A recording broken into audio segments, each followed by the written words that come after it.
대중소기업 생태계 문제를 보도록 하겠습니다. 3만부를 경계로 해서 국가의 성장 패러다임은 완전히 바뀝니다. 우리가 놓고 보면은 이태리 같은 경우는 3만불 벽을 두고 오히려 마이너스 성장을 하고 있죠. 자, 그러면은 차이가 뭘까요? 3만불 이전에는 효율과 경쟁의 추격의 패러다임인데 3만불을 넘게 되면은 혁신과 협력의 패러다임으로 바뀌게 됩니다.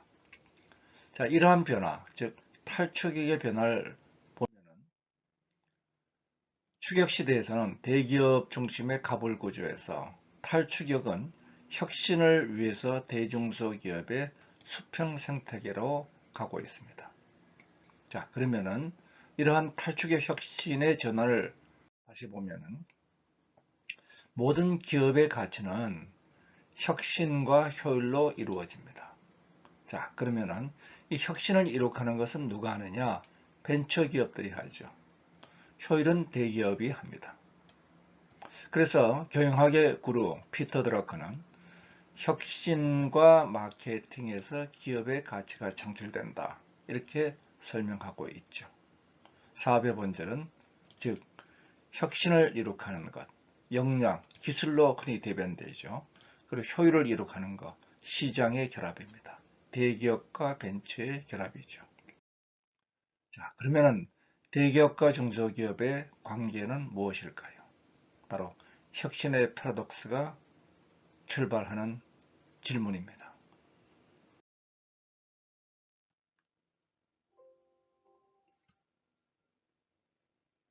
자, 그러면은 이러한 혁신과 효율의 패러독스에서 우리가 하던 것을 잘하자, 이것을 경영학에서는 ordinary capability, 저는 효율을 혹은 유지 관리라고 얘기를 하고 있습니다. 자, 생산 영업 관리, 흔히 Chief Operating Officer, 경영 관리자가 하는 일이죠. Do right way, 그래서 올바른 방식으로 하는 일을 하는 것이 ordinary capability. 반면에서 새로운 일을 잘하자는 것, 이것을 dynamic capability라고 부르기도 하죠. 자, 여기서는 작은 것이 장점이 되는데 R&D, 마케팅, 기획, CEO의 역할입니다. 여기서는 뭐가 중요하죠? Do right things입니다. 옳은 일을 하자는 것이죠. 자, 그러면은 이 유지관리와 이노베이션, 혁신을 둘 다 잘하면은 기업을 잘하는 것인데 둘 다 잘할 수가 있나요? 그렇지 않다는 겁니다. 둘을 동시에 잘하는 방법은 없다는 것이 제가 제시하는 혁신과 효율의 패러독스입니다. 자, 그러면은 이 혁신과 효율의 패러독스, 혁신 역량은 커야지 벤처기업인데 작아야 잘 되고 효율은 커야 잘 됩니다. 그러면 어떻게 동시에 크고 작을 수가 있죠? 이것이 바로 패러독스인데 패러독스를 극복하는 방안이 트리즈라는 기법이 나와 있죠. 자, 트리즈. 알트슐러가 만든 트리즈는 모순되는 문제를 풀기 위한 생각의 도구입니다. 기본적인 사상은 분리와 순환입니다. 자, 어떻게 분리하냐? 시간을 분리하거나 공간을 분리하거나 인간을 분리합니다. 흔히 조건을 분리한다고 얘기하죠. 예를 들어서 비행기죠. 자, 비행기가 공중에 날 때는 바퀴가 없어야 되지만 땅에 있을 때는 있는 게 좋습니다. 그러면 바퀴는 있어야 되기도 하고 없어야 되기도 하죠. 이것을 분리를 통해서 극복한다. 자, 그러면 시간을 분리해 보겠습니다. 자, 저희가 제시하는 시간의 분리는 바로 오픈 이노베이션이죠. 우리 거대한 시장을 장악하는 기업들은 효율을 갖고 있죠. 그리고 기술 벤처들은 혁신을 이룩합니다. 기업이 효율이 필요한 때서 혁신이 필요할 때는 뛰쳐나가죠. 스핀아웃 혹은 스핀오프가 이루어집니다. 그리고 시장이 필요할 때는 M&A 혹은 얼라이언스를 하게 되죠. 이러한 과정을 통해서 혁신과 효율의 패러독스를 극복하는 겁니다. 바로 오픈 이노베이션의 본질은 스핀오프와 상생형 M&A의 순환으로 이루어진다는 것입니다. 가장 혁신적인 기업이라고 일컫는 구글을 볼까요? 구글이 지난 15년간 200개 이상의 기업을 M&A 했습니다. 구글조차도 혁신을 위해서 M&A를 하고 있는 거죠. 글로벌 ICT 기업을 대변하는 미국의 가파를 볼까요? 구글, 애플, 페이스북, 아마존. 이들을 놓고 보면은 2012년부터 2018년까지 줄기차게 M&A를 통해서 새로운 혁신을 얻어가고 있습니다. 자, 두 번째는 공간을 분리하는 겁니다. 오픈 플랫폼이죠. 그래서 효율의 공간, 거대한 앱스토어에 수많은 앱 디벨로퍼들이 앱을 올리고 있습니다. 이를 통해서 혁신과 효율이 순환되고 있죠. 바로 오픈 플랫폼입니다. 자, 노키아와 애플과 구글이 붙었죠. 누가 이길 것이냐? 대부분의 사람들은 그건 당연히 노키아가 이기지 않을까? 결과는 노키아의 참패였습니다. 무엇이냐? 혁신의 패러독스를 극복하지 못했기 때문이죠. 모든 것을 이 한 기업이 다 하겠다는 기업들은 전부 다 무너지고 있습니다. 이제 기업들은 분할되고 있죠. 자, 이런 초능력 생태계는 영화산업, 섬유산업, 제약산업, 게임산업 모든 산업에 걸쳐서 일어나고 있습니다. 자, 이제는 개별 기업 경쟁에서 기업 생태계 경쟁으로 이전되고 있습니다. 대기업은 시장 플랫폼을, 중소벤처는 기술 혁신을 담당하고 있죠. 자, 그런데 이와 같은 롱테일의 중소벤처들이 등장하기 위해서는 뭐가 필요하냐? 거대한 플랫폼이 있어야 됩니다. 이러한 거대한 플랫폼이 있어야지 내가 쓴 팔리지 않은 책도 검색이 되죠. 그래서 이러한 단계를 거쳐 다음은 사람이 순환되는 사내벤처가 만들어집니다. 기존 조직과 새로운 조직이 하나의 조직에 묶여 있으면 아무것도 안 됩니다. 새로운 조직은 혁신을 위해서 사내벤처가 만들어지고 이들이 커지면 기존 조직과 순환되게 되죠. 자, 양손잡이 조직이라고 얘기하는 Ambidextrous Organization이라는 것은 이런 관점에서 도입 기업의 90%가 높은 성과를 거두고 있습니다. 자, 분리와 순환. 한마디로 혁신과 효율의 패러독스라는 근본적인 우리 탈추격 경제의 문제를 어떻게 풀어야 되느냐 놓고 보면은 시간을 분리하거나 공간을 분리하거나 인간을 분리하는 세 가지 방식으로 만들어집니다. 이것은 분리하지 않으면 아무것도 안 되죠. 급한 일과 중요한 일을 동시에 섞어놓으면 아무것도 안 됩니다. 자, 이것을 분리하게 되면은 양극의 대립이 만들어지죠. 이것이 순환되는 방식이 바로 생명이 태어나는 방식이 됩니다. 기업의 혁신의 3대 방안은 딱 세 가지밖에 없어요. M&A, 플랫폼화, 사내벤처. 각각을 뒷받침하는 것은 기업가 정신입니다. 사내기업가 육성이 중요한 이유죠. 자, 그러면 이러한 대중소기업이 어떻게 생태계를 만들 것인가 문제를 보겠습니다. 우리 아무리 벤처 창업을 많이 하더라도 이들이 글로벌화로 나가지 않으면은 시장을 얻지 못하죠. 스타트업에서 스케일업으로 넘어가야 됩니다. 자, 그러면은 창업과 상생형 M&A와 초능력 글로벌화라는 이러한 문제를 풀기 위해서 우리는 지금부터 정리해 보겠습니다. 국가혁신의 4대 분야를 놓고 보면 국가는 내가 새로운 일을 잘해야 됩니다. 새로운 제품을 개발해야 되고 새로운 서비스를 만들어야 되죠. 근데 그것이 글로벌 시장에서 전파되지 않는다면 성장과 고용이 만들어지지 않습니다. 지금 스타트업 기업 보고 고용 실정을 물어본다? 별로 의미가 없죠. 그들은 시장과 결합해야 됩니다. 뒤에 글로벌화에서 다시 다루겠습니다. 자, 효율과 혁신을 어떻게 결합하느냐? 지금까지 우리가 얘기해 왔습니다. 효율은 대기업이, 혁신은 벤처가, 그리고 이들이 혁신은 신규 사업이고 효율은 주력 산업이죠. 자, 이들이 수련하기 위해서는 공정한 룰이 만들어져야 됩니다. 누구의 역할이죠? 정부의 역할입니다. 이것을 이 사회가 교육 혁신을 통해서 뒷받침해 줘야 되는 거죠. 이것이 국가혁신의 4대 분야입니다. 혁신과 효율 공정입니다. 이 룰이 깨지면 안 되죠. 대기업이 혁신을 하려는 것은 대부분 실패합니다. 벤처가 스스로 효율을 만드는 것도 대부분 실패합니다. 정부가 혁신과 효율에 들어오는 것은 대부분의 경우 세금 낭비로 가죠. 정부는 룰을 만들고 심판을 보는 겁니다.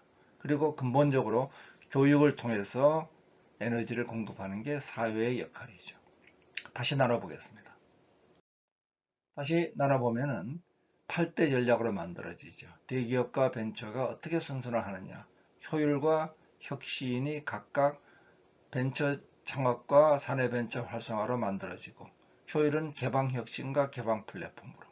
이것이 순환되기 위해서 정부는 혁신 시장과 공정 거래를 뒷받침하고, 여기에 문화 혁신과 교육 혁신으로 사회가 에너지를 조달하는, 이것이 국가 혁신의 8대 전략, 대중소기업 전략의 핵심이 되겠습니다. 자, 그러면 이 8가지 대중소기업 생태계 구축을 알아보기로 하겠습니다. 우선 창업 활성화가 시작이죠. 혁신 생태계는 창업 기업이 성공과 실패를 하고, 성공한 기업은 연속 기업가로, 실패한 기업은 재도전을 해야 됩니다. 여기에 창업 정책에 우리가 과단 직접 지원을 지향하고 창업 플랫폼을 강화하라. 자세한 얘기는 우리가 벤처에서 다시 다루겠습니다. 연속 기업가가 만들어지고, 그리고 실패한 기업인들이 재도전할 수 있어야 되고, 도덕적 해임이 되고, 이러한 과정에서 사내벤처가 활성화되었죠. 사내기업가, 대학 창업보다 기업발 창업이 90%가 많습니다. 사내기업가 활성화가 경제의 핵심 열쇠죠. 기업이 잘 되고 창업이 많아지는 것은 사내기업가에서 만들어집니다. 이러한 사내기업가 활성을 위해서 태극 조직을 통해서 기업가 정신을, 인트라벤처를 통해서 사내벤처를 만들고, 이들이 스피드아웃 해야 되죠. 자, 이를 위해서 정부의 역할은 창업 인턴 아니면은 코퍼레이트 사내벤처의 세제, 그리고 가상 주식 같은 제도들이 있을 수 있습니다. 자, 개방혁신은 상생형 M&A 그래서 혁신센터 등. 자, 현재 한국 벤처 생태계의 문제를 보면은 연구에서 개발로 가는 악마의 강, 개발에서 사업화로 가는 죽음의 계곡, 사업화에서 글로벌화로 가는 다윈의 바다가 있죠. 이 연구 개발은 투자액이 GDP 대비 R&D 비용은 세계 1위입니다. 물론 성과가 1위는 아닙니다. 그리고 GDP 대비 벤처 캐피탈 투자 비용도 세계 5위 수준입니다. 나쁘지 않죠. 문제는 바로 개발에서 사업화로 가는 상생형 M&A가 세계 최저 수준이라는 거죠. 우리는 M&A에 대해서 나쁜 시각을 갖고 있습니다. 예를 들어서 두 개의 은행이 합쳐진다. 근데 매출이 같은데 왜 합쳐졌을까요? 비용을 줄이기 위해서죠. 어떻게 줄였죠? 인력 해고를 통한 비용 절감을 한 거죠. 상생력 M&A는 페이스북이 인스타그램과 오큘러스를 인수하니까 어떻게 되느냐? 페이스북이 인수 이전의 인스타그램에 비해서 어마어마한 가치가 만들어집니다. 그러니까 고용인력 12명이 지금 수만 명으로 증대한 거죠. 국가혁신이 촉진됩니다. 상생형 M&A는 효율과 혁신의 결합이고, 구조적 M&A는 효율의 증대죠. 자, 그런데 이런 구조조정 M&A는 한국의 대부분 M&A는 이 형태인데, 상생형 M&A가 미약하다는 게 문제입니다. M&A가 미약한 것이 아니라 상생형 M&A가 미약한 거죠. 자, 그래서 우리 대한민국은 대기업이 혁신이 안 되고 창업 투자가 활성화되지 않고 벤처 글로벌화가 안 된다. 이 모든 것이 상생형 M&A에 달려 있습니다. 상생형 M&A의 3대 조건은 창업기업에는 시장을 제공하고, 선도기업에는 혁신을 제공하고, 엔젤 투자자들한테는 회수 시장을 제시하죠. 한국의 벤처캐피탈 회수를 놓고 보더라도 가장 적은 나라가 한국이죠. 상장형 M&A는 문화적 문제, 시장적 문제, 제도적 문제, 자, 이러한 문제들을 풀어나가는 것이 앞으로 해결 방안이 될 것입니다. 자, 상장형 M&A 제도에 대해서는 K선에서 만든 보고서를 참고하기 바랍니다. 3권의 보고서가 있습니다. 강력한 M&A 플랫폼, M&A 규제 개선, 참여자 한시적 유인체, PMI, 포스트 머지 인테그레이션의 교육 지원, M&A 시장을 프라이빗 마켓 네트워크로 만드는 것, 창조경제 센터를 개방혁신 장터로 만드는 것, M&A 인식 개선을 위한 중장기 로드맵 구축 등이 있습니다. 네 번째, 우리 개방 플랫폼 문제를 보겠습니다. 실리콘밸리 창업 비용이 500만 불에서 5만 불로 줄었다는 것이 GRP 파트너의 보고서입니다. 어떻게? 공유를 통해서 오픈소스, 클라우드, 혁신 플랫폼, 각각 소프트웨어 그리고 IT 설비를 하죠. 그래서 이제는 모든 것을 가볍게 합니다. 린 프로세스를 하죠. 시작해보고 빌드하고 매주하고 런하고 빌드 매주 런을 계속 반복하는 린 프로세스가 대세가 되었습니다. 바로 가벼운 창업이 만들어지죠. 가벼운 창업이 만들어지면 게임을 하듯이 창업을 할 수 있게 됩니다. 자, 이래서 창업 플랫폼이 구축됩니다. 자세한 내용은 창업 쪽에서 다시 다루겠습니다. 이제 대중소기업 문제로 들어가죠. 혁신시장 문제를 보겠습니다. 혁신시장에서 사업은 혁신과 제품으로 만들어집니다. 우리는 지금까지 산업경제에서는 제품과 서비스를 사고 파는 시장만 있다고 생각했죠. 제품의 시장이었습니다. 이제는 혁신을 사고 파는 혁신의 시장이 있습니다. 기업을 사고 팔고 기술을 사고 팔죠. 혁신경제의 역할입니다. 자, 그러면 개방혁신 장터란 게 필요하죠. 혁신을 거래해야 됩니다. 기업을 거래하고 기술을 거래하죠. 자, 이런 장터 역할로 개방혁신센터가 창조경제 혁신센터가 그 역할을 할 수 있을 것입니다. 전국에 이미 있죠. 자, 이들이 오프라인으로 있는 것을 온라인으로 묶어보는 거죠. 자, 그러면 이런 거래의 중요한 건 뭘까요? 바로 공정입니다. 공정거래는 대기업의 시장 효율과 중소기업의 기술 혁신을 연결하는 겁니다. 자, 그런데 대기업의 단기적인 이익 추구가 생태계의 파괴를 초래하죠. 결과적으로 정부의 역할은 공정이 돼야 됩니다. 룰을 만들고 심판을 봐줘야 되죠. 한국을 놓고 보면은 글로벌 앙트로프레너십 인덱스를 보면은 이 오퍼튜니티 퍼셉션과 컴페티션 분야가 제일 취약한 부분으로 나타나고 있습니다. 자, 그러면은 이 문제가 바로 공정 문제죠. 제가 기업 화면관실을 만들었습니다.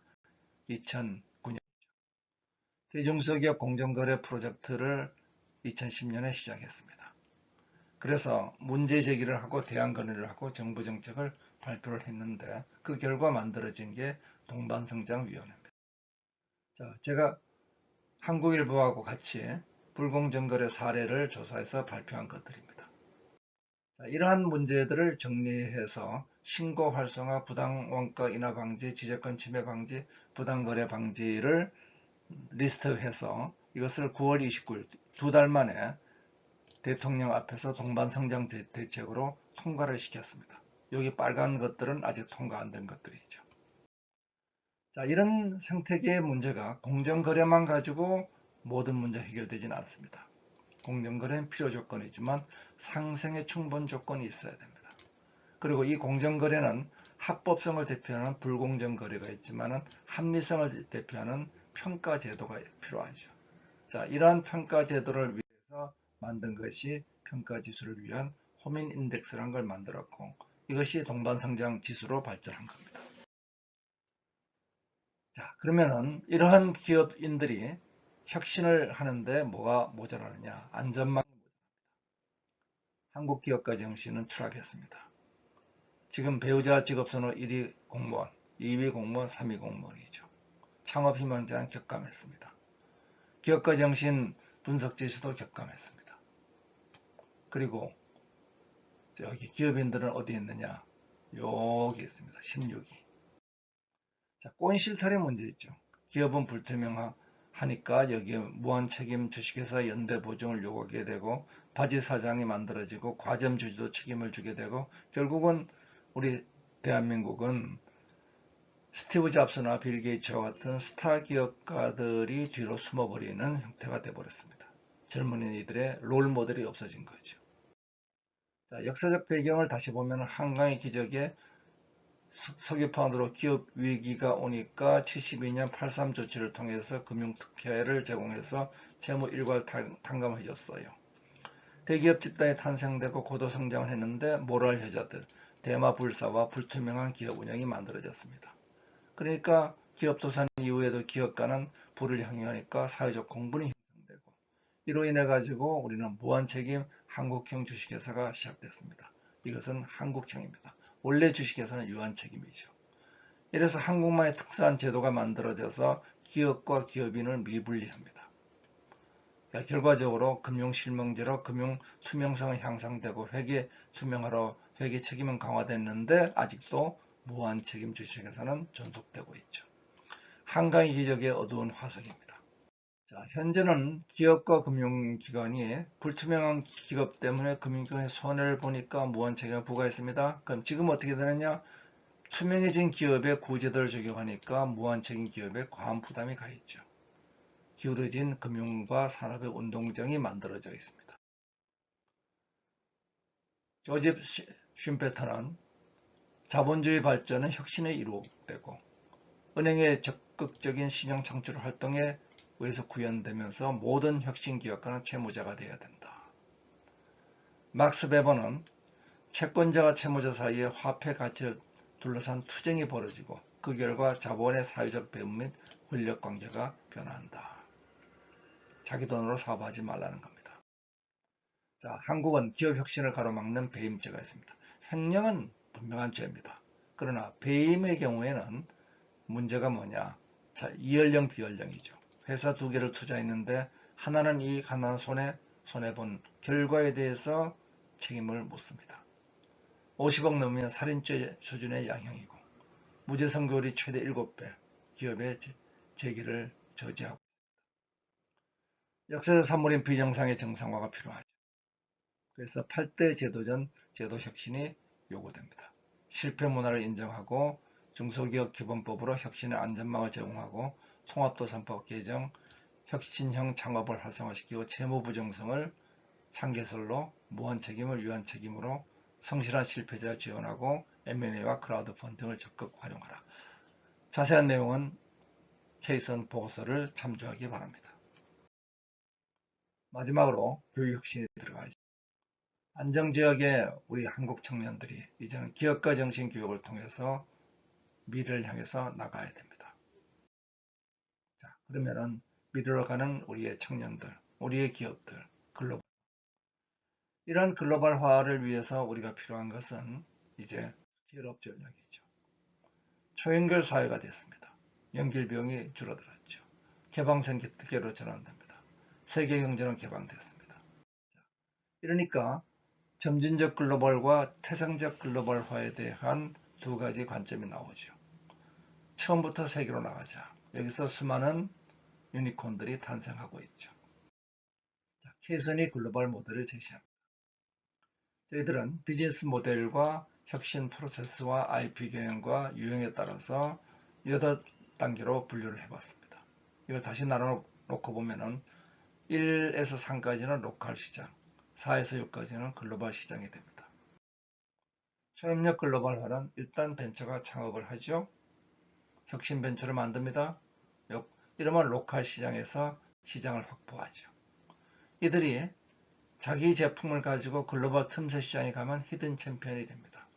유니콘들이 만들어지죠. 자, 글로벌 개방 기업이 되면 완전한 유니콘이 됩니다. 이들은 국내 시장에 있는 기업들을 다시 사들입니다. 시리얼 앙터프로는 여기서 회사를 팔고 새로운 창업으로 들어서게 됩니다. 그리고 이들은 글로벌 플랫폼 기업으로 크게 되죠. 자, 시장 효율과 기술 혁신이 만나는 겁니다. 단독 글로벌화에서 초협력 글로벌화로 간다. 우리의 미래의 모습이죠. 그림으로 볼까요? 우선 일단 창업벤처가 만들어지면 이들은 혁신을 해요. 그런데 시장을 얻지를 못했습니다. 제품 혁신만 했습니다. 그러니까 매출이 있나요? 매출은 없습니다. 자, 이들이 시장을 얻어요. 그러면 혁신 벤처가 만들어져서 매출이 완성되죠. 그래서 이러한 국내 시장 기반의 혁신 벤처들이 이제 고민을 합니다. 자, 여기서 제품을 국내 시장에서 다각화할 것이냐, 해외 시장으로 나갈 것인가. 자, 그래서 여기서 국내 시장에서 제품 다각화로 가는 것을 제가 로컬 기반 벤처라고 명명하고, 이들이 글로벌 히든 챔피언으로 가는 것을 글로벌 히든 챔피언 전략이죠. 이들이 다시 글로벌 개방 기업으로 가게 됩니다. 자, 그러면은 본 글로벌은 뭐냐? 처음부터 세계 시장으로 나가는 거죠. 이래서 이제는 과거 스텝 바이 스텝으로 나갔던 R&D 프로덕션 마케팅 서비스가 이제는 복잡계에서 혁신 생태계와 시장 플랫폼을 통해서 연결되는 구조로 갑니다. 이제는 혁신과 시장 두 가지가 남습니다. 각각이 단독으로 하지 않고 남들과 초협력을 통해서 이룩하게 됩니다. 생태계 혁신 전략의 7대 국정 과제를 정리해봤습니다. 질 좋은 창업 활성화, 창업의 질적 정책, 제도적 기업가 정책, 선순환 기업가 정책, 사내벤처 육성, 글로벌 진짜 활성화, 상생력 M&A 활성화를 위한 정책, 그리고 공정거래 법질서 확립 정책, 벤처기업 특별법, 탈추격형 지식재산 융합, 금융의 혁신, 기업 거버넌스 혁신으로 정리될 수 있습니다.